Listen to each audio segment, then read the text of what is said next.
junto aqui em mais um vídeo onde nós vamos conversar um pouco sobre aquelas miúdas que dizem respeito a empresas que fazem parte da carteira do canal ou então empresas que são correlatas, equivalentes àquelas que fazem parte da carteira do canal. Em particular, vamos revelar algumas datas de Assembleia Geral Ordinária. Esse assunto muitos não entendem como relevante, mas como nós tratamos do método que aplicamos aqui no canal, é importante sempre participarmos dessas Assembleias Gerais Ordinárias.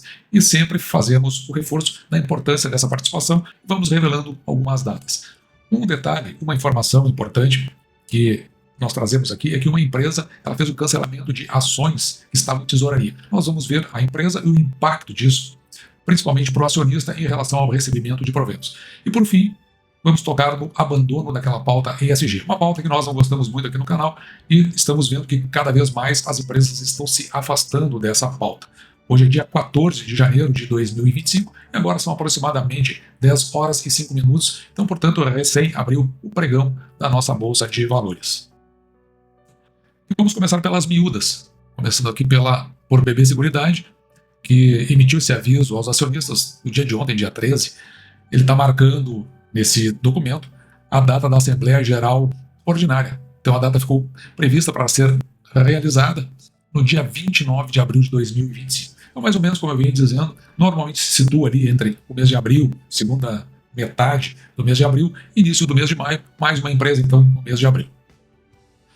Também a Irani, que publicou no dia de ontem que a sua Assembleia Geral Ordinária vai ser realizada no dia 23 de abril de 2025. Então, mais uma empresa com sua AGO, né, que a gente faz essa redução, para ocorrer no mês de abril. E na última das miúdas, a Copel. A Copel que também, dia 13, veio a anunciar a sua Assembleia Geral Ordinária com previsão de acontecer no dia 24 de abril, mais uma no mês de abril. Agora, uma informação que se destaca um pouco mais, que veio aqui do IRB, através desse fato relevante. Esse fato relevante, eu recebi ele por e-mail no dia de ontem, no dia da sua publicação, dia 13, onde o seu CA, Conselho de Administração, ele deliberou sobre o cancelamento da totalidade de 420.125 ações ordinárias de emissão da companhia que eram mantidas em tesouraria. Importante é que esse cancelamento não vai implicar em redução do capital social. Então, o capital social vai se manter o mesmo. E essas ações elas tinham sido adquiridas preponderantemente no mês de fevereiro de 2020. Lembrando que entre 2019 e 2020 foi quando acabou a denúncia daquela fraude, ou veio à tona a fraude envolvendo o IRB. Ainda estamos em fase de atualização dos dados para o exercício de 2025, mas veja que o impacto desse cancelamento é o seguinte: antigamente, ou vamos dizer assim, anterior a esse comunicado, o IRB possuía já agrupadas as ações, o agrupamento que aconteceu no passado, de 30 para uma ação, possuía 82.260.000 ações aproximadamente. Então, com essa redução, fica com 81.840.000. Ações de tesouraria não contam para fins de pagamento de proventos. Então, de qualquer forma, não tinha impacto. Acho que o importante e o relevante aqui é que, com o cancelamento, ele ocorre sem a redução do capital social da companhia. Quem saiu com um comunicado ao mercado foi a CPFL Energia. E veja que esse comunicado ele é publicado também no dia de ontem, dia 13. E veja, vamos ver o que está dizendo aqui a CPFL Energia. Eles estão atualizando o plano ESG deles. Esse plano ele visa fortalecer a resiliência dos ativos da companhia até 2030. Na verdade, ele é um par e passo com a antiga Agenda 2030, que agora virou 2045 da ONU. Veja que essa agenda da CPFL Energia ela foi lançada no ano de 2022 ainda. E o que está mudando agora, né? O que eles estão fazendo? Eles tinham 23 compromissos ESG e agora eles passam para 24 compromissos, que é estabelecer planos de adaptação climática para os negócios de geração, transmissão e distribuição, fortalecendo a resiliência dos ativos até 2030. E é curioso isso, né? Porque, como diria Milor Fernandes, quando uma moda chega no Brasil, ela já está entrando em desuso no exterior. Ele dizia uma coisa parecida com isso, não era bem isso, porque eu não me lembro direito das palavras, mas essa foi um dos ditos dele. E veja que aqui, no Globo, que vem do Rami da Bloomberg, no dia 10 de janeiro de 2025, eu já tinha comentado algo parecido, vou deixar o vídeo no final. A BlackRock agora abandona um grupo climático, e aqui eles dizem, isso aqui é uma interpretação da própria Globo, né? Que é em retrocesso ambiental que está ocorrendo em Wall Street. Então, com a assunção do Donald Trump, né, que está prestes a voltar à Casa Branca, bancos e gestoras enfrentam pressão contra financiamento voltado para práticas ESG.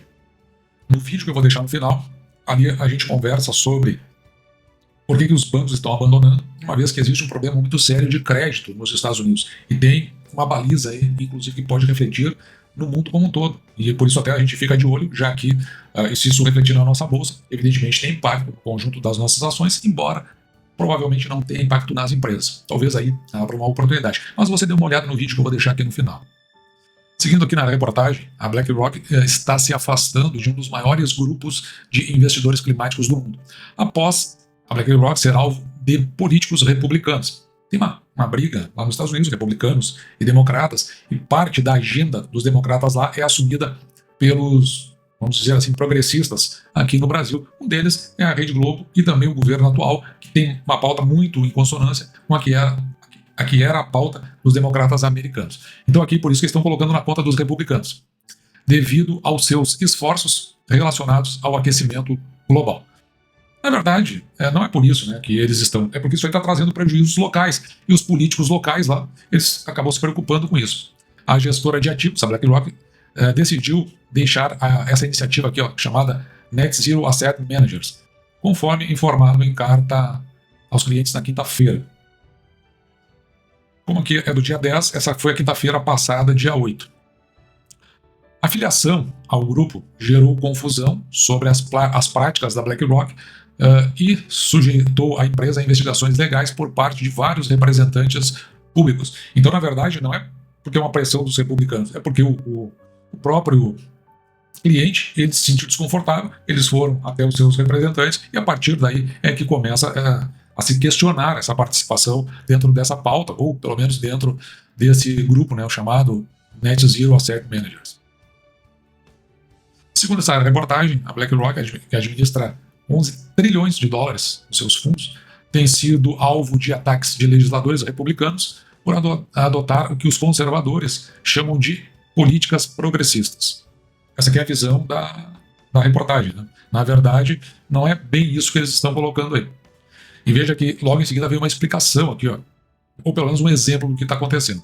Recentemente, a BlackRock foi citada em processo liderado pelo Texas que acusa a empresa de violar leis antitrust ao adotar estratégias pró-clima que suprimem a produção de carvão. E aí, dessa toada, se começa a utilizar palavras que são muito pesadas e que normalmente não condizem com o fato em si. Mas com Donald Trump prestes a assumir a presidência, Wall Street se prepara para mais ataques. Eles não estão fazendo ataques, né? Na verdade, eles estão entendendo que a pauta não é mais uma pauta relevante e não está dando o retorno que se espera, além de gerar questionamento entre aqueles que são participantes dos fundos. Então, eles chamam de mais ataques contra financiamentos climáticos ou voltados para práticas ESG. Na realidade, no vídeo aqui no final você vai ver isso aí, estão concluindo que as práticas ESG não estão dando retorno do ponto de vista financeiro e não estão dando e não estão também alentando os investidores que colocam seus recursos à disposição desses fundos. Foi entrevistada uma gestora que é voltada à pauta ESG e ela se manifesta aqui dizendo o seguinte: a BlackRock não será a última organização financeira a abandonar uma iniciativa de emissões líquidas zero. Aqui eles estão falando das emissões de carbono, a chamada redução da pegada de carbono. Até essa palavra, ela soa bastante estranha. Talvez em algum momento eu converse sobre ela, mas eu gostaria de saber a sua opinião, assim, de forma intuitiva. Quando alguém fala em pegada de carbono, o que você entende por isso? Bom, coloca nos comentários, até para eu poder entender se as pessoas têm uma compreensão clara sobre o que é pegada de carbono. Veja que a BlackRock foi mencionada, junto com empresas como State Street e Vanguard, em um relatório recente do Comitê Judiciário da Câmara dos Estados Unidos que apontou evidências de conluio e comportamento anticompetitivo da indústria financeira para impor metas ESG radicais. Ou seja, na verdade, para fazer os financiamentos, a pessoa tinha que ter o selinho verde. Aí o sujeito não tem o selo verde, ele não tem acesso ao recurso. Se não tem acesso ao recurso, ele não consegue se desenvolver. Na verdade, é como se fosse um pé no freio do desenvolvimento americano. É isso lá por trás que está sendo questionado. E, consequentemente, com o problema de crédito que está sendo vivenciado nos Estados Unidos, no vídeo que eu vou deixar aqui no final, todos estão olhando, ou começaram a olhar com uma certa estranheza, e, claro, começaram a, então, principalmente os bancos, praticar uma debandada. No último mês, a Aliança Climática para Credores, a Net Zero Bank Alliance, a NZBA, enfrentou uma saída em massa de grandes bancos americanos. Então veja só os que saíram dessa aliança: Goldman Sachs, Wells Fargo, o Citigroup, o Bank of America, Morgan Stanley e o JP Morgan Chase. Então são bancos extremamente relevantes, praticamente a aliança ficou vazia, esvaziada. Esses movimentos refletem o desejo de Wall Street de se proteger da crescente pressão republicana. Não é verdade. Eles precisam realmente, o banco vive disso, de empréstimo de recursos. Eles precisam que isso aí volte a se tornar mais frequente, né? Ou pelo menos ganhe um corpo maior. Já o outro grupo aqui, a NZAMI, é um grupo de cerca de 325 gestores que administram cerca de 50 trilhões comprometidos com alinhamento de emissões. E o comprometimento dele é zerar essas emissões líquidas até 2050. E aí o que acontece? Embora aqui um dos grupos tenha permanecido lá com eles, e a State Street Global Advisors, a Vanguard, ela já pulou fora dessa barca. E não foi agora que ela pulou fora, foi lá em 2022. O próprio CEO da BlackRock ele já foi um defensor das estratégias de governança ambiental, o ESG. No entanto, aqui as palavras que são pesadas, ele foi atacado por republicanos, ele foi criticado, foi questionado, e alguns estados retiraram coletivamente bilhões de dólares da BlackRock, ou seja, do fundo de investimento. Em consequência, o que ele fez? Ele não usa mais o rótulo ESG, pois ele se tornou excessivamente politizado. E, aliás, é exatamente o que acontece quando a gente encontra palavras como essa, né? Ataques. Não é ataque nenhum.